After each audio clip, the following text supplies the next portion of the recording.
Basically, a bottleneck business is a business with a ceiling on it. And again, we have been trained to build a business like that because we've been trained to be employees. We've been trained to think like employees. So even when we say, I'm going to start my own business, I'm going to be my own boss, I'm going to do things, my way, what ends up happening by default, especially if you are somebody who has an expertise-based business where you're passionate about what you do, you're excited about what you do, you know what you do changes lives, and you do really good work, is what happens is by default, most people end up building a business that does function more like a job. And that is essentially a bottleneck business. So you will know you have a bottleneck business if you find yourself in one of these 3 situations, or if you can see it coming. Okay. So the first one is the you-dependent business.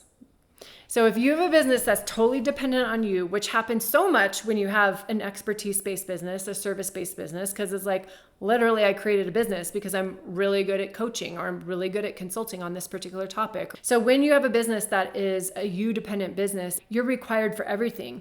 You're required not only to deliver the services, but you're required to do the marketing and you're required to sell. You're the CEO and the janitor. And I can speak from personal experience. I've been in jobs and then I was like, I'm going out on my own. I'm going to have my own business. And then at some point I was like, oh my God, a job sounds so amazing. Like, you show up and get paid even if you have a bad day.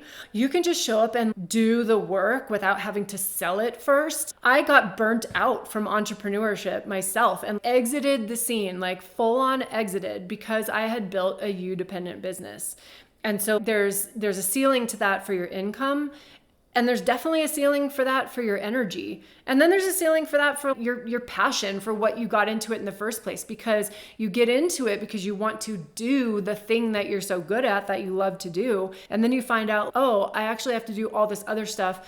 In addition, when people burn out in their passion, it is because it wasn't structured right. It's because you're now forcing this thing that you love to become your livelihood, and it has to support you. How much pressure?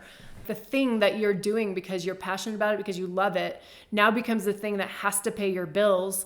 However, it doesn't mean that you can't build a business around your passion, but what it means is you need to structure it in a way to where you are not building a business model that has a ceiling, a very low ceiling capped on it, that's made out of concrete, and there's nowhere to go from that. The only outcome ultimately, eventually, is burnout.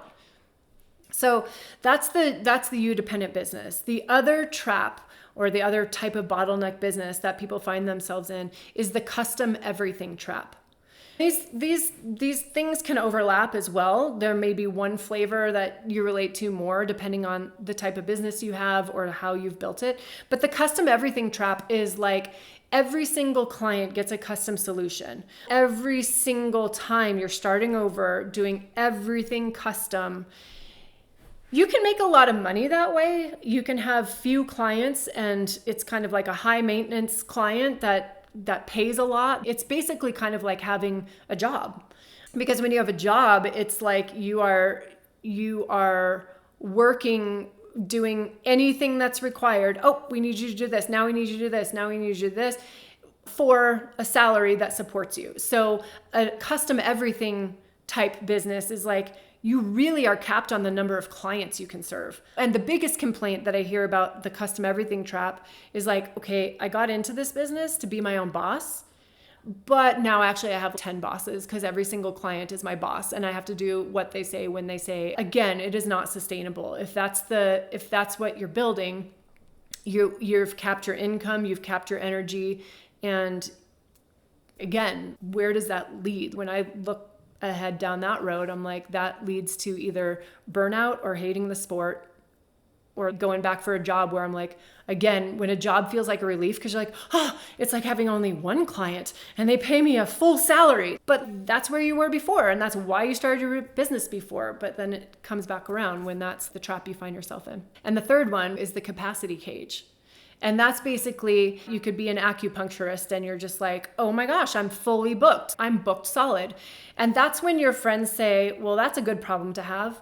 And That's true. In some ways, that's a good problem to have, but it's still a problem because where do you go from there? So if you are fully booked, you're also fully capped. You're fully trapped. You cannot take on more clients.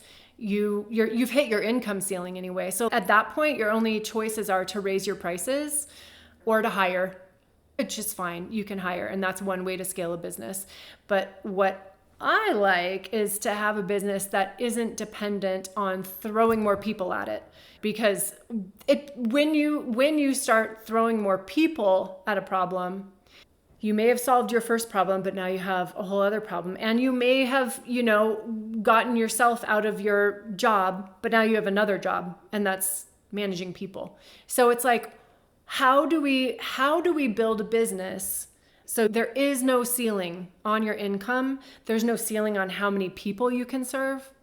And that isn't dependent on you to do it, where you're like, you are free from your business. You have that golden goose that keeps producing the golden eggs, and you have that water wheel business like we talked about earlier. And the way that you do that is you design it for scale, SCALE, and I'll tell you about that.